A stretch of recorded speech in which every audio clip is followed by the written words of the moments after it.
Bonjour, bienvenue sur cette vidéo. Donc aujourd'hui nous allons voir le cube, ou on peut l'appeler aussi hexèdre régulier. Donc nous allons dessiner le cube. De toute façon ça tout le monde connaît, mais bon il faut quand même faire le travail. Et nous allons voir aussi les différents usages. On peut commencer tout de suite. Donc pour faire un cube, très simple. Alors je vous rappelle, ici vous avez les mesures et cotations et vous avez les outils. On est sur SketchUp Pro. Je commence à utiliser rectangle. Je fais un rectangle de 1 par 1 et je monte de 1. Voilà, c'est vraiment... je fais un groupe, CTRL G. Voilà, c'est très simple. Ensuite, on va le mettre sur son arête. Donc là, je prends l'outil pivoter et hop, 45 degrés. Je fais la même chose, je copie, et cette fois-ci je le mets sur son sommet. Hop, je saisis le sommet ici.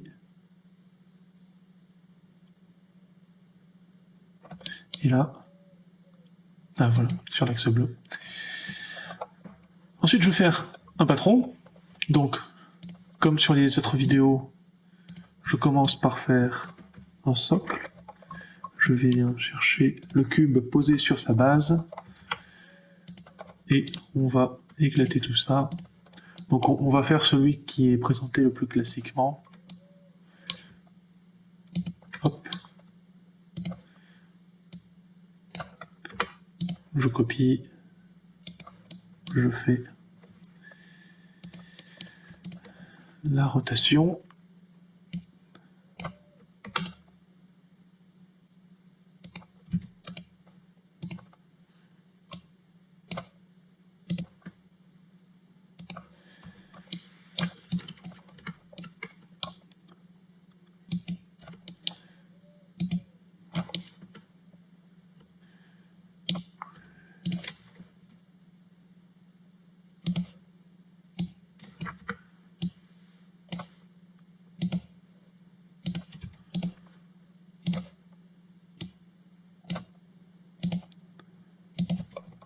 Voilà, vous avez plusieurs manières de le faire.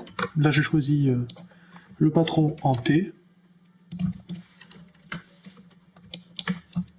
Ensuite, nous allons voir la découpe du cube en 8 morceaux.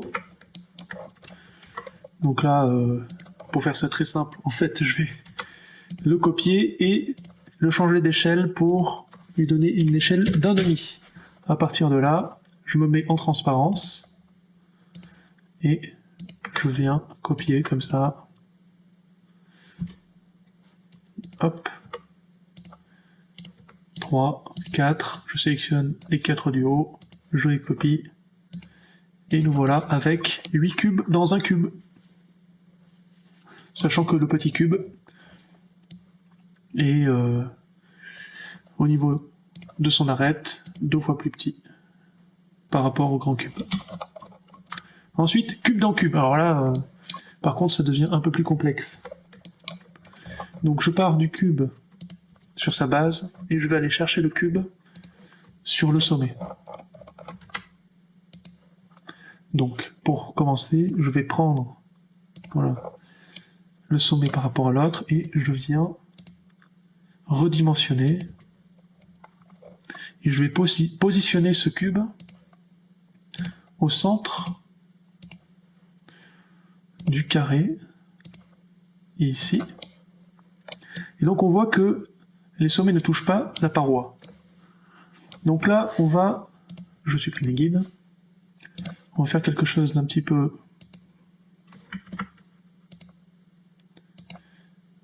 difficile.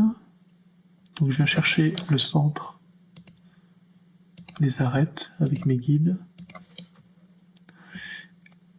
Et la première chose qu'on va faire, c'est... Donc là, on a ça. On va chercher le 45 degrés là. Donc, je commence avec l'outil rapporteur. Voilà. Et ouais, alors par contre, vaut mieux que je fasse ça. Je commence ici et je baisse de 45. Voilà. comme ça. Après, avec mon cube, je viens ici à 45 degrés. Ok, une fois que j'ai fait ça,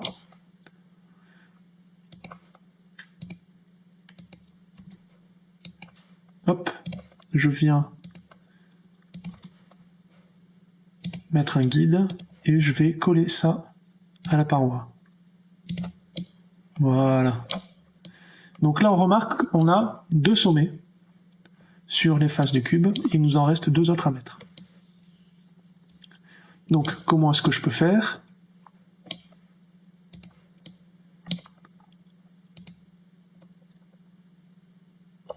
Alors, je vais zoomer jusqu'à atteindre.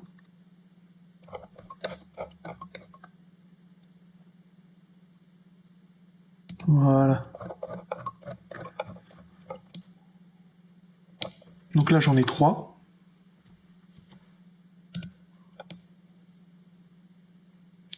Et non, j'en ai 2. Et là, je reviens. Et normalement, j'en ai 4. Et voilà. Je supprime les guides. Et on voit bien 1, 2, 3, 4. Je ne peux pas faire plus parce que le cube, il a 6 faces. C'est un dé à 6 faces. Mais par contre, il a 8 sommets. Donc si vous trouvez une solution pour avoir encore plus de sommets, alors évidemment je pourrais faire comme ça, mais il serait plus centré.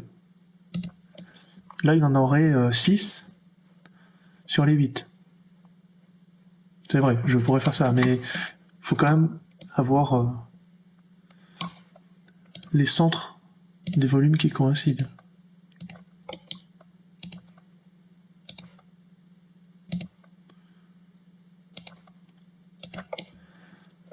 Voilà, c'est ce que je peux proposer de mieux. Alors après, ce qui est intéressant, je vais regarder la distance. Voilà.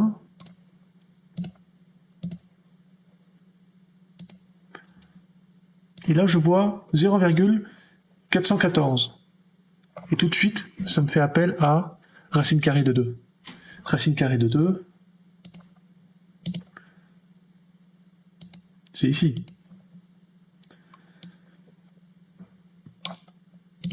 Et donc là, j'ai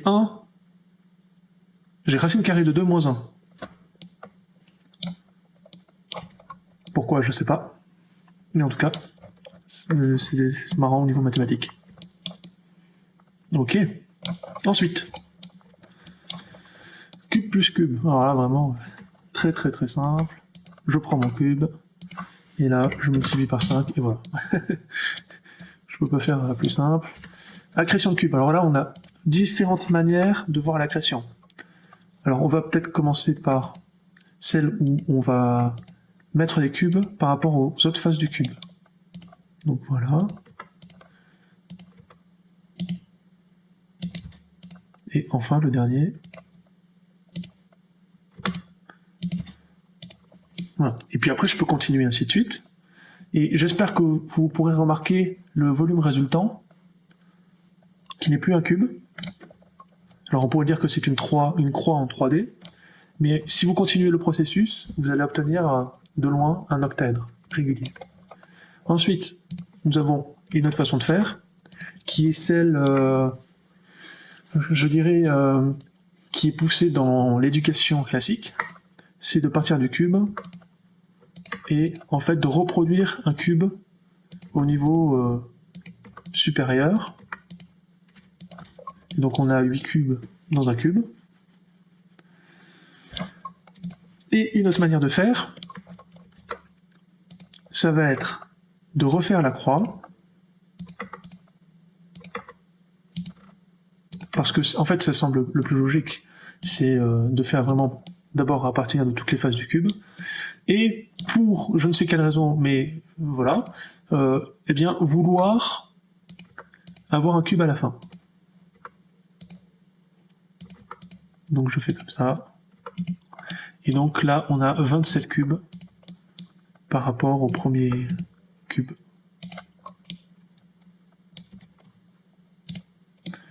Voilà, si je continue, j'obtiens ça. Et donc là, j'ai 27 groupes. Ensuite, structure cubique. Bah là, c'est très simple. Hein. Voilà.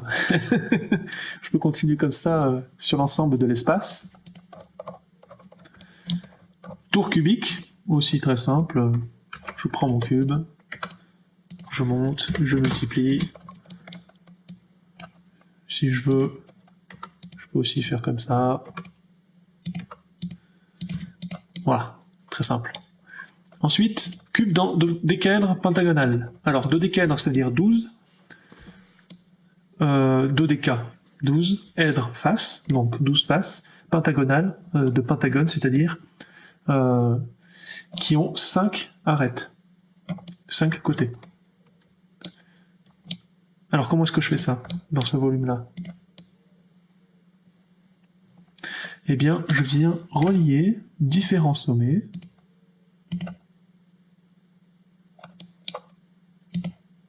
Là, déjà, on a un carré. Ensuite, on a un deuxième carré. Alors, pour les gens qui ne sont pas habitués au dodécaèdre pentagonal, c'est vrai que ça paraît étonnant de pouvoir mettre un cube à l'intérieur. Mais ça ne s'arrête pas là. Je vais prendre ce cube, je vais chercher le centre d'un des pentagones, et je vais faire une rotation par rapport à l'autre sommet.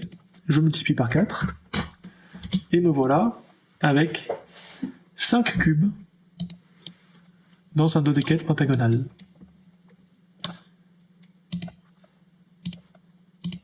Hop. Hop. Hop. Voilà, j'ai 5 cubes. Pom, pom, pom, pom, pom.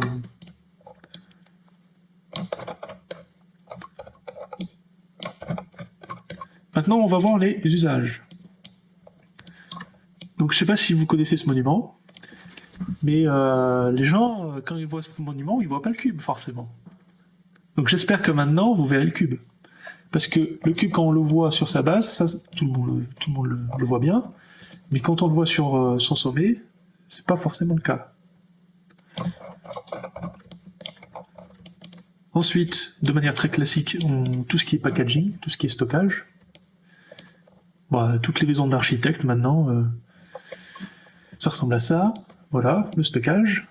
Vous avez aussi toutes les tables de cheveux. En fait, quasiment tout ce qui est manufacturé par l'homme, c'est soit cubique, soit rectangulaire, soit parallélépipédique.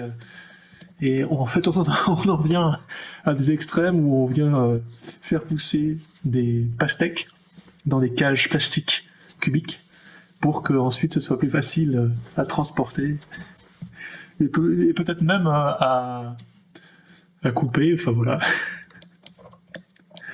Ok, donc maintenant on va finir par les projections parallèles. Donc voilà, les projections parallèles d'un cube de haut, ça donne des carrés. Alors ce qui est marrant, c'est sur le sommet, ça donne un hexagone. Sur l'arête, ça donne un rectangle. Voilà. Et ensuite, on va voir. Alors, voyons ce que ça donne. Oui, voilà, comme ça. Je vais me mettre en filaire pour voir. Donc c'est marrant, hein. Quand on met 5 cubes dans un dodécaèdre pentagonal. Et ensuite, on va voir sur l'isométrique. Donc là, quand il est posé sur sa base, ça donne un hexagone.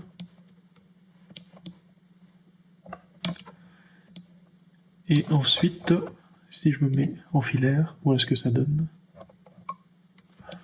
Bon, bah c'est très classique, hein, mais il fallait le faire. J'espère que cette vidéo vous a plu.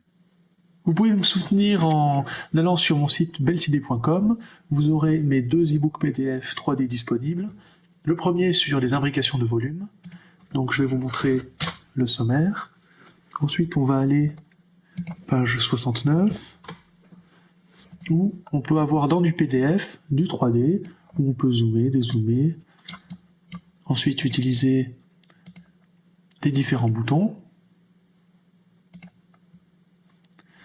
Nous avons, page 78, des rapports.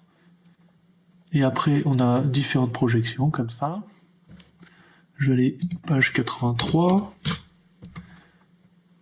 Voilà, par exemple, quand on met deux décaèdres rhombiques dans un cube, et qu'est-ce qui se passe quand on le décompose? Donc si je le mets en mode filaire, par exemple, ou en mode dessus, isométrique. Je vais aller page 426. Là où j'ai donc les 5 cubes qu'on a vus dans le dodécaèdre pentagonal. En fait, ce volume, quand il est assemblé, on appelle ça un grand icosydodécaèdre dit trigonal. Et qu'est-ce qui se passe quand on le met à l'intérieur d'un icosaèdre, c'est-à-dire un volume à 20 faces triangulaires. Donc pareil, je peux me mettre en filaire, de dessus, ou iso. On va passer au deuxième livre. Donc là, c'est pavage de volume. Donc c'est les volumes à côté d'autres volumes. On revient sur le sommaire. Et ensuite, on va aller voir les pages. Donc cette fois-ci, c'est toujours du 3D, mais j'ai ajouté l'animation.